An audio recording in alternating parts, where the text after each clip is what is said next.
Magandang araw sa inyo, Sir Bob, at sa lahat ng mga listeners ninyo. Tawagin niyo na lang akong Daphne. Una kong napakinggan yung channel niyo nung minsang maabutan ko yung kapatid ko na nasa high school na nakikinig sa mga stories niyo. Working na po ako at halos mag-iisang taon pa lang sa work. Kinulit nga ako ng kapatid ko na ipadala sa inyo yung karanasan ko nung nasa first year high school pa lang ako. Aminado akong nakakatakot yon at paulit-ulit yung kinukwento sa kanya. Bali nasa grade 7 ako nang magkaroon ng field trip sa isang malaking lungsod sa Visayas. First time kong makakasama sa field trip dahil hindi ako pinayagan noong elementary pa lang ako. Sa kasabikan ko nga makasama noon, alas 4 pa lang yata ng umaga ay gising na ako dahil 5:30 aalis yung bus na inarkila ng school. Nasa special section ako noon at kasama lang namin sa field trip ay yung mga nasa special section din mula first year hanggang fourth year. Sa isang bus ay kasama namin ang nasa second year. Katabi ko noon yung kapitbahay naming second year at yung kaklase ko. Pinili ko yung pwestong nasa may bintana. Gusto ko kasi na nakikita yung nadadaanan namin. Nasa kalagitnaan pa lang kami ng biyahe noon ay tulog na yung dalawang katabi ko.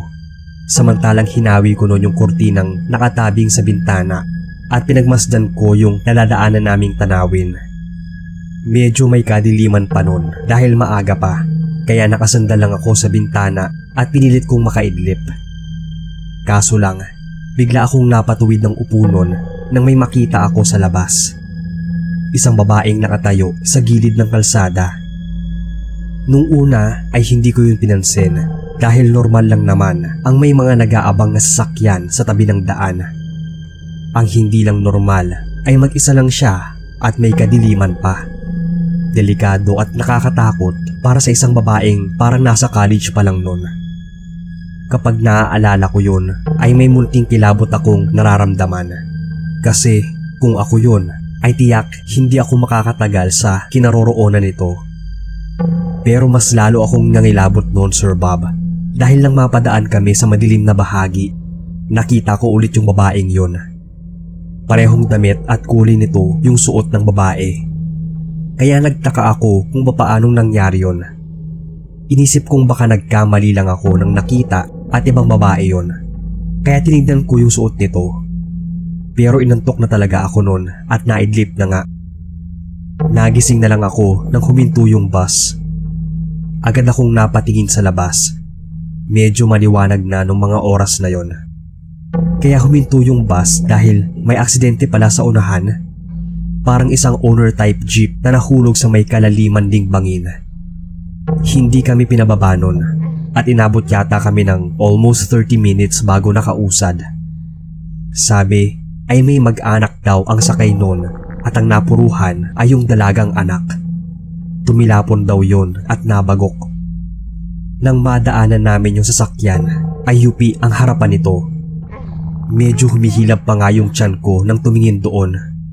Pero may nahagilap akong hindi ko inaasahang taong nakatayo doon mismo sa tabi ng jeep. Parang yun yung babaeng 2 beses ko nang nakita na nadaanan ng bus namin. Nilingon ko yun at sinilip, pero wala na. Sigurado ako noon na yun yung nakita ko kasi tanda ko yung itsura at suot niya.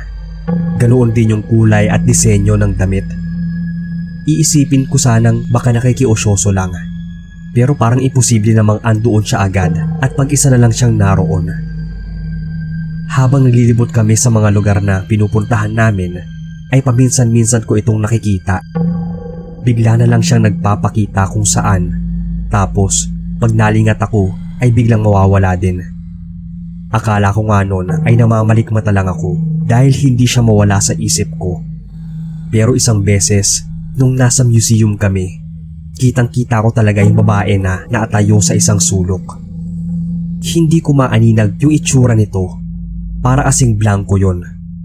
Pero yung buhok, hulma ng katawan, pati yung suot niyang damit, ay yun na yon yung nakita ko ilang beses na. Nangingilabot na ako noon. Maisip ko pa lang ay tinatayuan na ako ng balahibo. Nakailang beses ko pang nakita yon. Hanggang sa makauwi na kami mula sa field trip. Takot akong ikwento sa kasama ko dahil pakiramdam ko noon bigla na lang siyang magpapakita sa mismong harapan ko.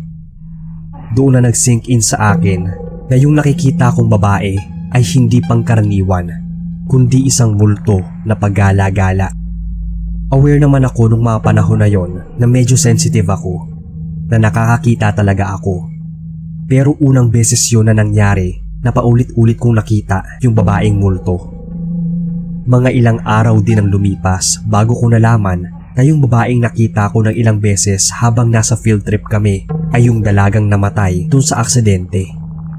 Hindi ko nga alam kung bakit sa akin siya nagpakita nun o kung ako lang ba yung nakakita sa kanya noon. Basta ang alam ko, sobrang nakakakilabot balikan yung mga oras na yon, lalo na kung alam mong multo na lang yung nakikita mo. Simula din noon, sir, ay hindi na ako umuupo sa may bandang bintana. Iniiwasan ko na rin tumingin sa gilid-gilid ng kalsada kahit na may araw pa. Ayoko na kasing maulit yung paulit-ulit na pagpapakita ng mga multo habang nasa biyahe ako.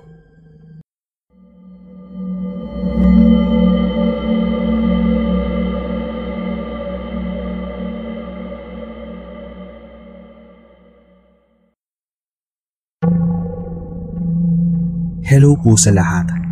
Tawagin niyo na lang akong Iris, taga Visayas, at ngayon ay nakatira na sa Malate, Manila. Nag-work ako bilang staff sa isang food house dito sa Manila. Madalas kapag walang customer ay nakikinig kami ng mga katatakutan sa YouTube. At isa nga po yung channel nyo sa pinakikinggan namin. Sana ay mas lalo pang makilala at lumago ang channel nyo, sir. Itong kwentong ibabahagi ko ay karanasan ko noong nag-aaral pa ako sa high school. Magpapasko noon na magkaroon kami ng field trip sa city na kinaroroonan din ng bayan namin. Hindi ko na lang po sasabihin ang eksaktong lugar, basta nasa Western Visayas ito. Pinakadulo na ang bayan namin sa lungsod at malayo-layo din yung biyahe. 3 bus yata yun na inarkila ng school namin. Katabi ko yung dalawa kong kaibigan na sina Jasmine at Ana sa upuan. Hanggang sa maarating kami sa unang destination namin ay hindi kami naghihiwalay.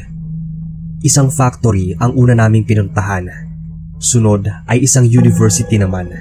At yung panghuli ay yung isang lumang museum. Nasabi ko pong luma dahil mahigit 40 years o 4 na dekada na itong nakatayo. Medyo burado na nga yung mga pintura nun. At may mga cracks na rin yung dingding. Pero masasabi kong isa ito sa may pinakamaraming antique na kagamitan at magandang kaanyuan. Nakakamanghalang kung paano nila i-preserve lahat ng mga naroon. Naglibot-libot kami doon at ang maarating kami sa isang silid kung saan nakalagay yung mga lumang gamit nung nakaraang digmaan. May pagkamangha at kaunting kilabot akong naramdaman. Bata pa ako noon at medyo matatakutin talaga, lalo na sa mga bagay na bihira ko lang din makita tulad ng isang ribultong nandoon. Iniiwasan ko nga yung tingnan sa buong paglilibot namin. Pakiramdam ko noon ay nakasunod yung mga mata niya sa akin. Nawala lang yun sa isip ko nang lumabas na kami. Pero nang magpasama akong mag-CR sa kaibigan ko, may napansin akong parang biglang dumaan sa may dulo ng hallway kung nasaan yung CR ng museum.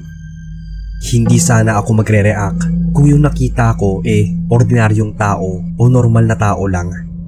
Pero sigurado ako noon na yung nakita ko ay isang nilalang na nakalutang. Kasi kung hindi yun nakalutang, naabutan ko pa yun sa hallway.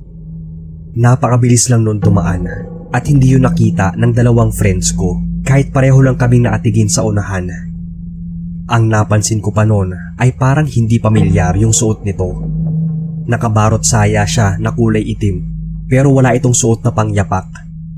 Hindi ko nga rin nakita yung mga paa nito. Yung suot lang nitong saya yung nakita kong nakalutang. As in nakaangat siya mula sa sahig. Ayaw pa nga nung maniwala ng mga kaibigan ko kaya hindi ko na pinagpilitan pa. Pero pagkatapos kong magbanyo noon, bigla na lang akong nakaramdam ng pagkahilo. Bigla din akong nasuka sa di malamang dahilan. Hindi na ako nakapaglibot noon dahil pinaakyat na ako sa bus ng teacher namin at pinagpahinga. Pinakain pa nga niya ako ng biskwit at pinainom ng gamot para sa hilo. Baka daw sa mahabang biyahe kaya nangyari sa akin yon. Pero nang nasa biyahe na kami pabalik ay biglang sumama yung pakiramdam ko. Bigla akong nanlata at sumakit ang ulo. Para akong nasusuka noon na hindi. Pinilit kong makatulog pero hindi mawala sa isip ko yung nakita ko. Napapapiksi pa ako noon sa takot nang biglang pagtingin ko sa may unahang upuan ay may nakita akong babaeng nakatayo. Hindi ko maaninag yung itsura niya dahil nanlalabo na yung paningin ko noon. Nagiinit din yung mga mata ko noon na para akong tinatrangkaso. Pero tanda kong nakatingin yung babaeng yun sa akin.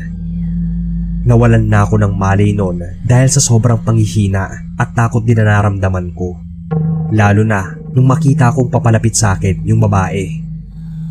Hindi ko alam kung ilang segundo o minuto ang lumipas.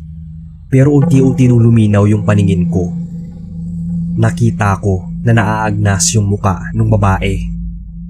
Gusto kong sumigaw nung mga oras na yon, pero hindi ko magawa.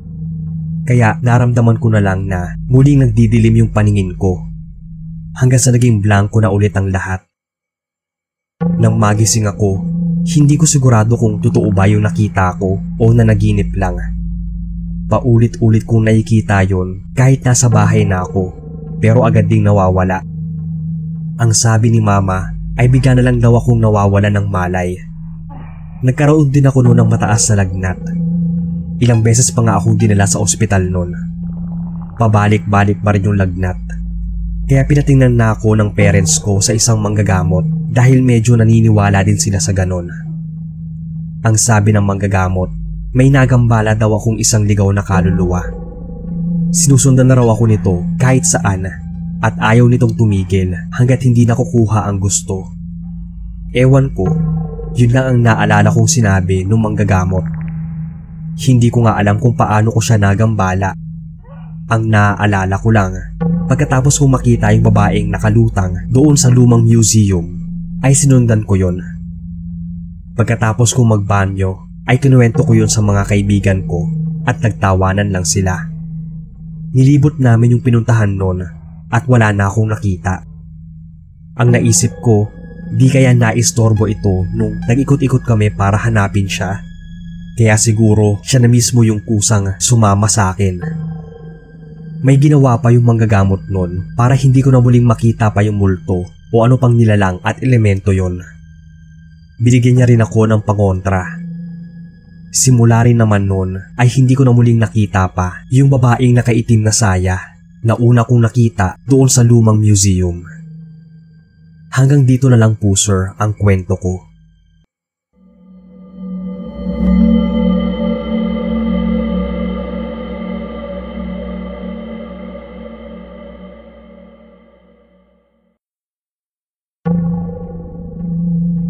Hello sa inyo, Boss Bob.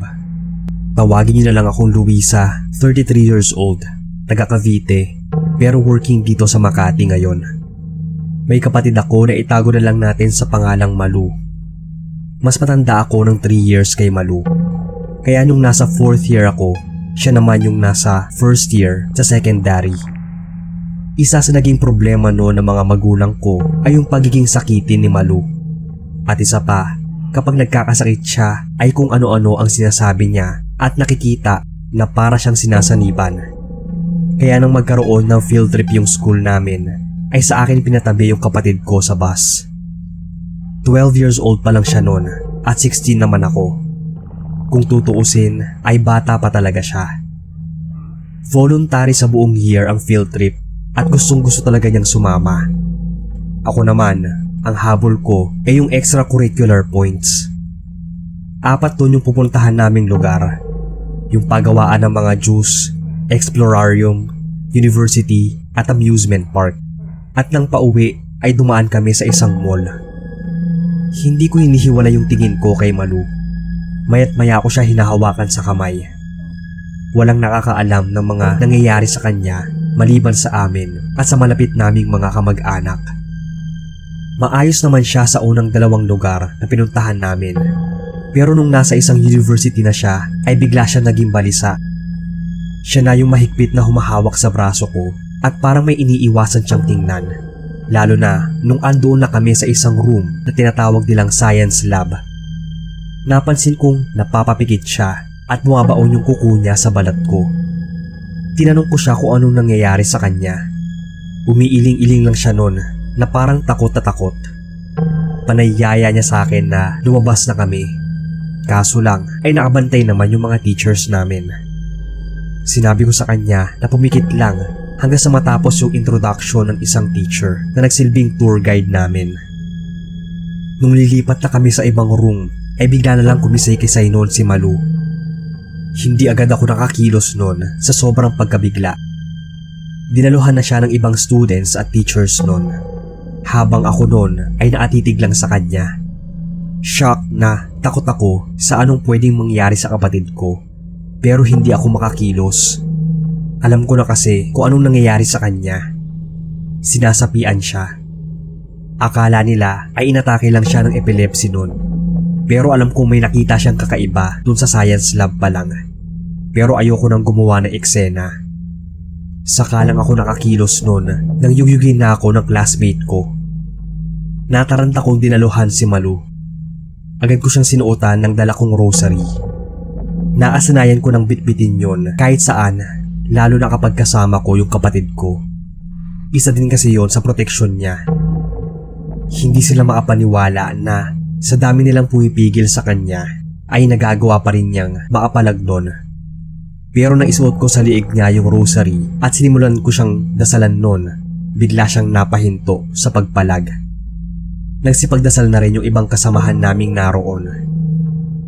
Nang mahimasmasan si Malu ay bumalik na kami sa bus na sinakyan namin. Napansin kong nanginginig pa rin siya nun. Pinakalma ko muna siya nun at pinainom ng tubig. Nang maayos na ay tinanong ko kung ano ba yung nakita niya. Halos mangyak-yak siya na magkwento. Habang nasa loob daw kami ng science lab ay may naramdaman daw siyang kakaiba. Yung parang may nagmamasid sa amin at nakaramdam din siya ng kilabot at pagbigat ng dibdib. Ganoong-ganoon raw yung nararamdaman niya bago siya mawala ng malay o bago mawala sa sarili. Biglang bumibigat yung pakiramdam at nahihilo siya na parang nasusuka. Nang igala daw niya yung paningin niya sa buong room ay may nakita siyang aninong nakatayo sa isang sulok. Pilit daw niyang inaninag kung ano yon dahil baka nalalabo lang yung paningin niya. Nung una ay anino lang daw ito, pero nang titigan niyang mabuti ay bigla itong nagkaroon ng hugis nang parang sa isang napakalaking tao daw na nakatayo lang doon sa sulok. Kitang-kita niya na namumula yung mga mata nito at nagkatitigan daw sila. Yun yung huli niyang natandaan. Ramdam kong kinikilabutan pa rin siya kahit na makauwi na kami noon. At kahit ako ay nangilabot din sa kwento niya at sa nangyari sa kanya. Pero nagtaka ako kung bakit siya nasapian, gayong may binigay naman sa kanyang pangontra. Sinabi niyang nakalimutan daw niyang isuot yon matapos maligo. Kaya naman, muli siyang sinapian doon sa field trip namin. Wala daw siyang matandaan pagkatapos. Yung rosary na nilagay ko sa leeg niya ay bigay din ng manggagamot. Benditado yon galing sa isang obispo, kaya malakas ang epekto noon sa sinasapian. Hinding-hindi na nun hinubad ni Malu yung bracelet niya. At kahit hindi na ito kasya sa kamay niya, ay nakadugtong pa rin yun sa suot niyang bracelet. Nung mag-college ako at makausap ko ang isang kaibigang nag-aral doon sa university na yon kung saan kami nag-field trip, haunted daw talaga yung science lab. Marami daw nararamdaman yung ibang teachers, students, pati yung security guard na rumuronda nun. At may ilang students na raw na nasapian. Sa likod kasi ng science lab, may isang napakalaking puno ng akasya. Maaaring doon daw naninirahan yung nilalang na yon na nagpaparamdam doon sa room. Sabi nila, kung di daw kapre, ay maaaring isang itim na engkanto o elemento ang nandoon. Naniwala din naman ako sa kwento niya dahil nga sa nangyari sa kapatid ko. Ito lang ang kwento ko, boss.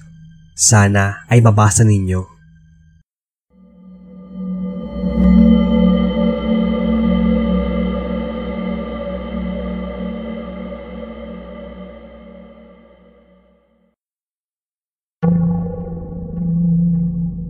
Hello po sa inyo Sir Bob at sa lahat ng listeners. Tawagin niyo na lang akong Justin, taga San Antonio, Nueva Ecija. Bata pa lang ako ay hilig ko nang makinig sa radyo at manood naman sa TV ng mga katatakutan. Madalas din ako manghiram noon ng comics na horror sa kapitbahay namin at buong araw ko yung babasahin kapag wala akong pasok. Pinakahilig ko yung mga kwento tungkol sa mga aswang. Madalas din kasing magkwento noon yung lola namin tungkol sa mga karanasan nila sa lugar nung mga bata pa. Hindi ko naman inaasahan noon na isang araw ay makakaranas din ako ng katatakutan. Last year ko lang pala natuklasan itong channel nyo at napakinggan ko na ang ilang kwento na puro true stories. Kaya naisipan ko rin ibahagi itong karanasan ko at ng mga kasamahan kong Boy Scouts. Nasa grade 5 ako noon. Hindi ko makakalimutan dahil first time akong makakasama sa field trip ng mga Boy Scouts. Nag-enjoy talaga ako noon sa mga pinuntahan naming lugar, lalo na at kasama ko yung mga kaibigan ko. Inabot na kami noon ng dilim sa daan. Yung mga nakatira sa bayan ay isa-isang binababa at yung mga taga-baryo naman katulad ko ay sa mismong school na namin kami bumaba. Sinundo na lang ako noon ni Papa sakay ng tricycle ng kumpare niya. Pero nangyari ang karanasang yon nang huminto kami sa di gaanong pamilyar na lugar para magbawas ng kinain at tubig sa pantog. Sa isang plaza yon na may public CR. Mag-aalas 8 pa lang yata yun ng gabi at walang katao-tao na. Nag-uunahan pa kami noon na magbanyo. Habang nasa loob kami ng 3 maliliit na cubicle noon, kasama yung 2 Boy Scouts na mas matanda sa akin na nakasama ko sa field trip. At ang ilang kasama namin ay nasa labas pa at nakapila. Pati yung kasama naming 2 guro na puro lalaki. Maya-maya noon, nakarinig kami ng kaluskos. Yung kinaroroonan kasi ng banyo ay mapuno na at madamo ang likuran. Yun yung part na mapuno at medyo nakakatakot nung time na yon. Ngayon kasi ay maayos-ayos na yon. Yun na nga, biglang may kumaluskos sa likuran ng palikuran. Sunod ay nakarinig kami ng mahinang huni mula sa itaas. Kaya minadali na kami noon ng ibang kasamahan namin at guro na bumalik na sa sasakyan. Medyo nataranta na nga sila nang marinig yung huning yon. Nagmamadali na rin ako maghugas. Paglabas ko ng banyo noon ay hinihintay na lang pala ako ng kasama naming guro. Hinila na niya ako pasakay ng bus.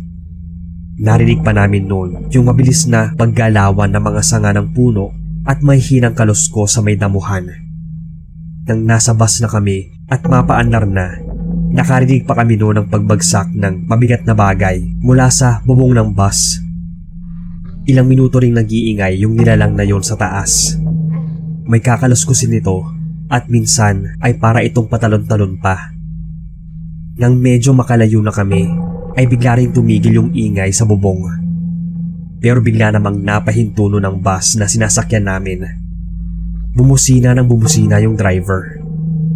Kwento ng guro namin, may bigla daw humarang na malaking hayop sa daan. Akala nga raw nila ay kalabaw na tatawid lang. Pero huminto daw yun sa gitna. Hindi kami makaalis sa inuupuan namin dahil sa takot. Nang mailawan daw yun ang headlight ng bus, ay hindi yun isang kalabaw, kundi napakalaking aso. Umalis naman yun nang di tumigil sa pagbusina yung driver. Nang paanda rin na yung bus at ang yung babanggain ito ay bigla raw yung nawala. Naging tuloy-tuloy ang biyahe namin at kanya-kanya kami ng kwentuhan pagdating sa amin.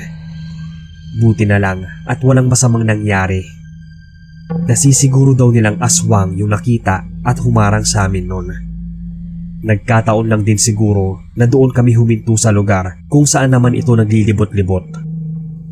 Sobrang tagal na noon pero kinikilabutan pa rin ako, lalo na kapag napapadaan sa bayang yon. Malayo na sa dating itsura ng plaza, ngunit mapuno pa rin yon. At pakiramdam ko, anumang oras ay may dadapo at lalabas na nilalang mula sa punong yon. Sana sir ay mapasama ninyo itong kwento ko sa inanarate ninyo.